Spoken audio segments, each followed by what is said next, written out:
ഡോക്ടറെ, തഴുതാമ നീർക്കെട്ടിന് നല്ലതാണോ? ഞാൻ സ്ഥിരമായിട്ട് കേൾക്കുന്ന കുറേ ചോദ്യങ്ങളാണിത്. തഴുതാമ നല്ലതാണോ? കരിനൊച്ചി നല്ലതാണോ? കറ്റാർവാഴ നല്ലതാണോ എന്നൊക്കെ. ഞാൻ ചോദിക്കട്ടെ, ആരെങ്കിലും ഒരു ഇംഗ്ലീഷ് ഡോക്ടറെ അടുത്ത്, ഒരു അലോപ്പതി ഡോക്ടറെ അടുത്ത് അമോക്സിലിൻ ജലദോഷത്തിന് നല്ലതാണോ എന്ന് ചോദിക്കാറുണ്ടോ? അങ്ങനെ പറ്റില്ല.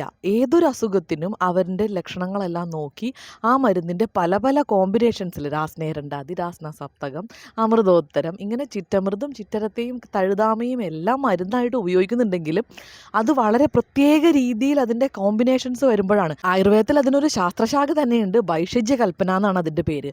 ഓരോ മരുന്നും കൃത്യമായ അളവിൽ കൃത്യമായ രീതിയിൽ ചേർത്ത് എത്രയോ ദിവസങ്ങളുടെ അധ്വാനത്തിന് ശേഷമാണ് ആയുർവേദ മരുന്നുകൾ ഉണ്ടാവുന്നത്.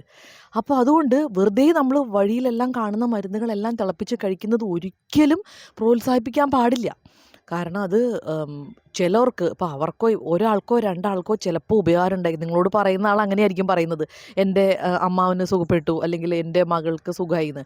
ഓരോ മനുഷ്യരും വ്യത്യസ്തരാണ്. ആയുർവേദ പ്രകാരം എന്നല്ല, ടോട്ടലി നമ്മൾ ഏത് മെഡിക്കൽ സയൻസ് എടുത്താലും ഓരോ മനുഷ്യരുടെയും ശരീരഘടന വ്യത്യസ്തമാണ്. അതിലെല്ലാം ഉണ്ടാകുന്ന ആക്ഷനുകൾ വ്യത്യസ്തമാണ്. അതുകൊണ്ട് തന്നെയാണ് ഇത്രയും കാലം പഴക്കമുള്ള, ഇത്രയും ഗഹനമായി കാര്യങ്ങളെക്കുറിച്ച്, ഓരോ മരുന്നിൻ്റെയും കണ്ടൻറ്റുകളെക്കുറിച്ച് മനസ്സിലാക്കുന്ന ഒരു ശാസ്ത്രം 6ഉം 7ഉം 8ഉം ചിലപ്പോൾ 10ഉം വർഷം പഠിച്ചതിന് ശേഷമാണ് ഒരു ആയുർവേദ ഡോക്ടർ അത് കൃത്യമായിട്ട് എഴുതി കൊടുക്കുന്നത്. അപ്പോൾ അത്രയും ശ്രദ്ധയോടെ ചെയ്യേണ്ട കാര്യങ്ങൾ ഒരിക്കലും ഇത്ര അശ്രദ്ധമായിട്ട് ചെയ്യരുത്.